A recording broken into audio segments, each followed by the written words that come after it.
আসসালামু আলাইকুম প্রিয় আমার ব্যাংকের গ্রাহক ভাইয়েরা। আসলে আমি নিজেও খুব মর্মাহত।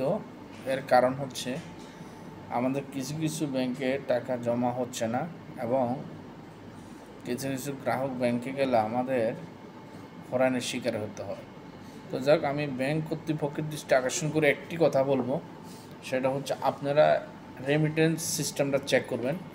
যেটা পড়েন মানে আমাদের প্রবাস থেকে টাকাগুলো যায়, তখন একটা কোড থাকে, রেফারেন্স কোড থাকে। আপনারা ওই কোডটা দেখে অন্তত প্রবাসী যারা টাকা পাঠায় তাদের টাকাগুলো আপনারা দিয়ে দেন।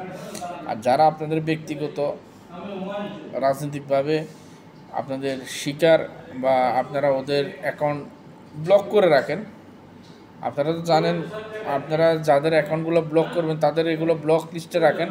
আর প্রবাসীর টাকাটা আপনারা খুব শীঘ্রই দিয়ে দেন। দেশকে উন্নয়ন করতে হলে, দেশকে উন্নয়নশীল গতির ধারে নিয়ে যাওয়ার জন্য হলে আপনি প্রবাসী টাকাগুলো অতি শীঘ্রই আপনারা ওদেরকে ভালোভাবে বন্টন করেন। টাকা জমা হওয়ার সাথে সাথে ওদেরকে দিবার চেষ্টা করেন। আপনারা 1,00,000 টাকা জমা হলে 20,000 টাকা দিচ্ছেন, নেক্সট টাইম কে যাবে? তাহলে তো ওরা হুন্ডি বিকাশের অবলম্বন করবে। হুন্ডি বিকাশ করা মানে কি দেশের ক্ষতি না? দেশের ক্ষতিটা কিন্তু আপনারা যারা ব্যাংকের ম্যানেজার আছেন আপনারা করতেছেন। বিগত আগ থেকেও আপনারা ব্যাংকের গ্রাহকদের সাথে আপনারা ভালো বিহেভ করেন না। আপনারা কেন যে ভালো বিহেভ করেন না? এখনও আপনাদের শিক্ষা হয় নাই? এখনও পর্যন্ত আপনাদের শিক্ষা হয় নাই। কখন যে আপনাদের শিক্ষা হবে? যারা টাকা পাঠাচ্ছে অন্তত পক্ষে ওদের টাকাটা আপনারা ভালোভাবে দিতে চেষ্টা করেন।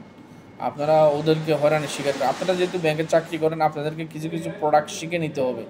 আপনার রিয়া মানি একটা প্রোডাক্ট, ইনস্ট্যান্ট ক্যাশ একটা প্রোডাক্ট, ইজি রিমিট একটা প্রোডাক্ট, ইনস্ট্যান্ট ক্যাশ একটা প্রোডাক্ট, অ্যাক্সেস মানি একটা প্রোডাক্ট, আইএমই একটা প্রোডাক্ট। তো প্রোডাক্টগুলো যদি আপনারা ট্রান্সফার্স্ট একটা প্রোডাক্ট, তো আপনারা এই প্রোডাক্টগুলো শেখেন।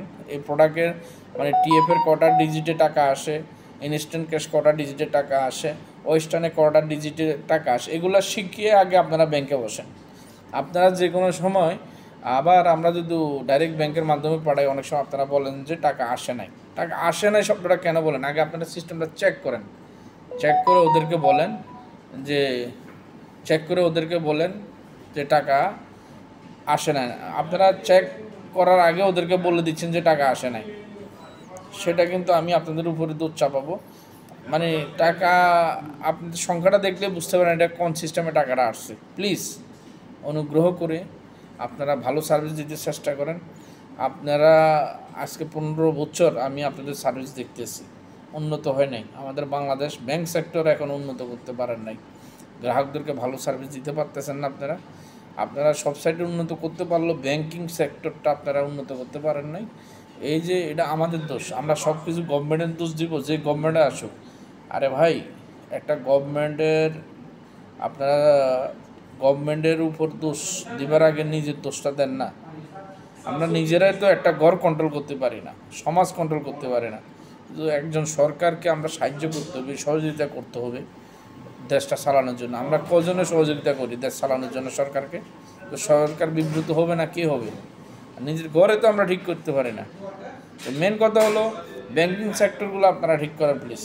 ব্যাংকিং সেক্টরে আপনাদের যেভাবে সার্ভিস দিচ্ছেন সেটা মোটেও সন্তোষজনক না। কাস্টমার শতকরা 95 কাস্টমার সন্তুষ্ট প্রকাশ করে না ব্যাংকের উপর। কেন করবে না?